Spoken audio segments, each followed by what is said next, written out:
Friends, हम सभी जानते हैं कि एम्प्लॉय पेंशन स्कीम में अभी 15,000 बेसिक सैलरी के आधार पर पेंशन मिलती है। इस तरह रिटायरमेंट पर अधिकतम पेंशन की रकम बहुत ज़्यादा नहीं है। अब ऐसा माना जा रहा है कि प्राइवेट सेक्टर में काम करने वाले एम्प्लॉयज़ को राहत मिल सकती है। जल्द ही उनके मिनिमम पेंशन अमाउंट में बड़ा बदलाव होने वाला है। एक झटके में पेंशन की राशि 7,500 रुपये से लेकर 25,000 रुपये तक हो सकती है। अगर फ़ायदे की बात करें तो कर्मचारियों को उनकी पेंशन में 300% से ज़्यादा का इजाफा होने की संभावना है। फ्रेंड्स, ईपीएफ के सभी ईपीएफ सब्सक्राइबर्स यानी ईपीएफ होल्डर के लिए कर्मचारी पेंशन स्कीम 95 है। इसमें संगठित क्षेत्र के तहत काम करने वाले लोगों को 58 साल की उम्र के बाद पेंशन मिलता है। बता दूं कि कर्मचारी के लिए कम से कम 10 साल की नौकरी करना अनिवार्य है। फ्रेंड्स, आप जानते हैं कि एम्प्लॉय का कंट्रीब्यूशन 12% ईपीएफ में होता है और उतनी ही राशि एम्प्लॉयर भी देता है। लेकिन एम्प्लॉयर का जो कंट्रीब्यूशन होता है वो दो भागों में बढ़ जाता है। एम्प्लॉयर का कंट्रीब्यूशन ईपीएफ और पीपीएस दोनों में जाता है। फ्रेंड्स, कर्मचारी भविष्य निधि संगठन के एम्प्लॉयज को पेंशन की योजना में अधिकतम बेसिक सैलरी जो 15,000 रुपये है, इस पर ही पेंशन बनता है। आपको बता दूं कि अभी इस पर सीलिंग नहीं हुई है। इसका मतलब यह हुआ, भले ही आपकी सैलरी 15,000 रुपये से ज़्यादा हो, जो आपकी बेसिक सैलरी है वो 15,000 रुपये से ज़्यादा हो, लेकिन आपकी पेंशन का जो कैलकुलेशन होगा वह मौजूदा व्यवस्था के मुताबिक 15,000 रुपये पर ही होगी। फ्रेंड्स, इस वीडियो में हम जानने वाले हैं कि कैसे आपका पेंशन बढ़ सकता है। फ्रेंड्स, आगे बढ़ने से पहले आपसे मेरा रिक्वेस्ट है कि अभी तक अगर आपने मेरे चैनल को सब्सक्राइब नहीं करा है तो जल्द से सब्सक्राइब कर लें, बेल आइकन प्रेस करें, जिससे मेरी हर वीडियो का नोटिफिकेशन आपको तुरंत मिल जाए। सो फ्रेंड्स, शुरू करते हैं। नो गपशप, नो बकबक, सिर्फ काम की बातें।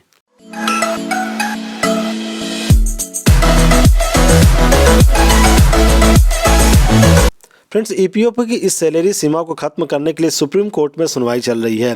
कर्मचारियों की पेंशन का जो कैलकुलेशन होता है वह आखिरी सैलरी यानी हाई सैलरी ब्रैकेट पर भी हो सकेगी। इस फैसले से कर्मचारियों को कई गुना ज़्यादा पेंशन मिलने की आशा है। पेंशन पाने के लिए 10 साल तक कर्मचारी भविष्य निधि ईपीएफ में कंट्रीब्यूशन होना चाहिए। वहीं फ्रेंड्स, आपको बता दूं कि 20 साल की सर्विस पूरी करने पर 2 साल का वेटेज मिलता है। अगर सुप्रीम कोर्ट लिमिट हटाने पर फैसला करता है, अगर सुप्रीम कोर्ट का फैसला एम्प्लॉयज़ के फेवर में आता है, तो आइए समझ लेते हैं कि आपके पेंशन पर, एम्प्लॉयज़ की पेंशन पर कितना असर पड़ेगा। इसे हम 2 एग्जाम्पल के थ्रू समझेंगे। फ्रेंड्स, मौजूदा व्यवस्था के मुताबिक अगर एक एम्प्लॉई 1 जनवरी 2022 से कहीं नौकरी करता है और लगातार उसका ईपीएफ कंट्रीब्यूशन जमा होता है और 14 साल कंप्लीट करने के बाद वह पेंशन लेना चाहता है, तो उसकी पेंशन की गणना 15,000 रुपये पर ही हो, भले ही उस एम्प्लॉई का बेसिक सैलरी 15,000 रुपये से ज़्यादा हो। इस फार्मूले के अनुसार करीब 3,000 रुपये पेंशन मिलेगी। पेंशन की कैलकुलेशन का जो फार्मूला है वो आप स्क्रीन पर यहाँ पर देख पा रहे हैं। लेकिन अगर पेंशन की सीलिंग खत्म हो जाती है तो उसी एम्प्लॉय का पेंशन जो है वो कहीं ज़्यादा बढ़ जाए। इस एग्जांपल में आइए देख लेते हैं। फ्रेंड्स, चलिए मान लेते हैं कि किसी एम्प्लॉय ने 14 साल जॉब करा और उसकी बेसिक सैलरी जो थी वो 20,000 रुपये। तो इस प्रकार कैलकुलेशन करने पर उसका पर मंथ का जो पेंशन बनेगा वो 4,000 रुपये बने। इसी तरह जिसकी सैलरी जितनी ज़्यादा होगी उसका पेंशन का फ़ायदा भी उसको उतना ही ज़्यादा मिलेगा।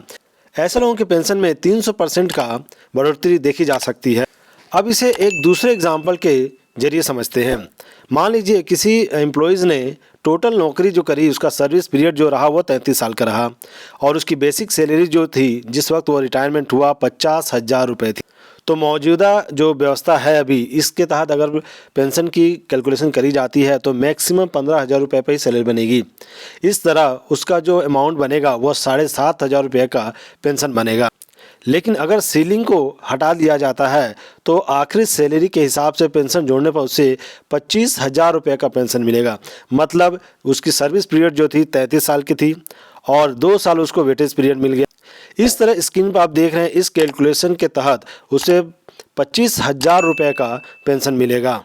फ्रेंड्स, यह मैंने आपको पहले ही बता दिया है कि अगर कोई एम्प्लॉय 20 साल या उससे ज़्यादा नौकरी करता है तो ईपीएफ में जो कंट्रीब्यूशन होता है उसके सेवा काल में 2 साल और जोड़ दिया जाता है। इस साल 33 साल की नौकरी पूरी करने पर उसकी पेंशन की जो कैलकुलेशन होती है वो 2 साल ऐड करके 35 साल पे होती है और इस तरह उस एम्प्लॉयज़ की सैलरी में 333% का बढ़ोतरी देखी जा सकती है।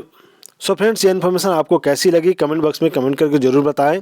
साथ ही वीडियो पसंद आने पर लाइक शेयर ज़रूर करें।